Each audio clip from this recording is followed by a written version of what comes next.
वत्स, खान पान केवल शरीर का पोषण नहीं बल्कि मन और आत्मा की शुद्धि का माध्यम भी है, ऐसा वेद और आयुर्वेद दोनों कहते हैं। यह देह, यह मन, यह बुद्धि, यह ऊर्जा, यह प्राण, सब कुछ हमारे खाने से ही बनता है।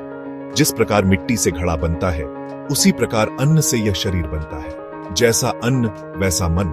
अब ध्यान से सुनो, कैसे खान पान का ध्यान रखना चाहिए एक साधक या सामान्य मनुष्य को। यह शरीर एक मंदिर है और इस मंदिर में प्राण रूपी ज्योति जलती है और इस ज्योति को प्रज्वलित रखने के लिए शुद्ध और सात्विक ईंधन की आवश्यकता होती है। वेदों और भगवद गीता के अनुसार भोजन 3 प्रकार का होता है, सात्विक, राजसिक और तामसिक।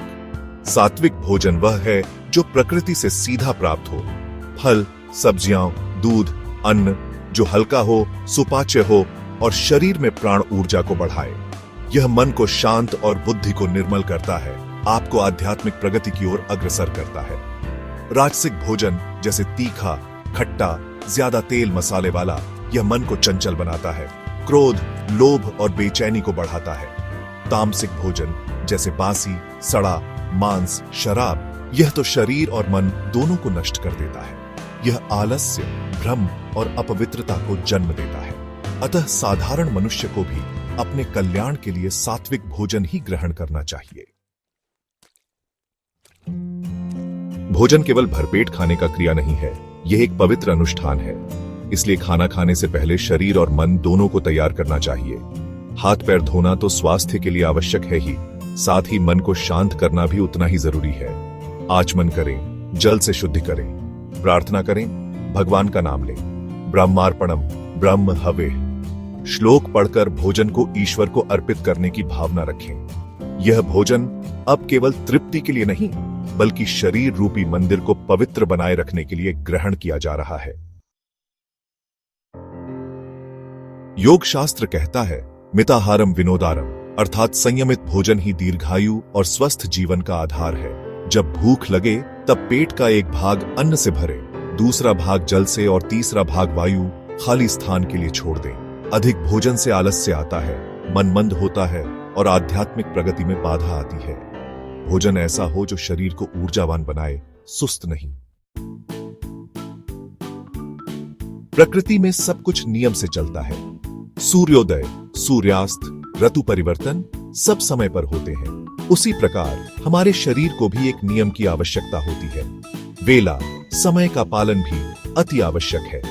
अनियमित भोजन से अग्नि पाचन शक्ति मंद पड़ती है और जब अग्नि ही कमजोर हो जाएगी तो भोजन अमृत नहीं, विष बन जाएगा। आयुर्वेद कहता है, काल भुक्तम अमृतम, अर्थात समय पर खाया गया भोजन अमृत के समान है। भोजन करते समय टीवी, मोबाइल या वाद विवाद नहीं करना चाहिए।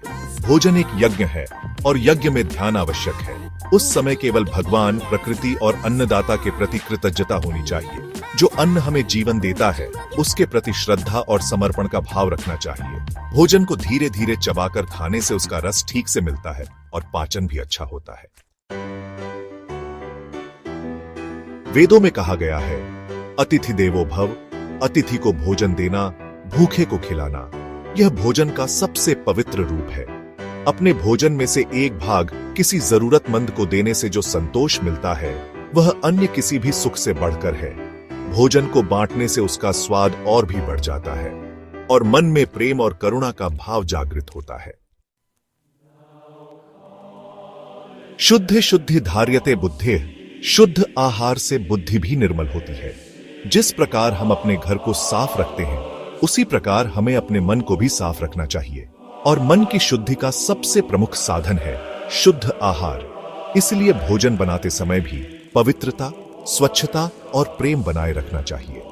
जब हम प्रेम और श्रद्धा से भोजन बनाते हैं तो वह भोजन प्रसाद बन जाता है जो न केवल शरीर को पोषित करता है बल्कि मन और आत्मा को भी शुद्ध करता है। वत्स, भोजन केवल रसना, जिह्वा के लिए नहीं, यह शरीर रूपी रथ के लिए ईंधन है और आत्मा के मंदिर को शुद्ध रखने का माध्यम। जब तुम श्रद्धा से, संयम से और शुद्धता से अन्न लेते हो, वही अन्न तुम्हें परमात्मा की ओर ले जाता है। यह भोजन केवल शरीर को जीवित रखने के लिए नहीं बल्कि आत्मा को उन्नत करने का भी एक साधन है। यदि तुम चाहो तो मैं तुम्हें सात्विक भोजन की सूची या भोजन से पहले का मंत्र भी बता सकता हूं। लेकिन याद रखना, सबसे बड़ा मंत्र है श्रद्धा, संयम और कृतज्ञता। हरिः ईयुएम।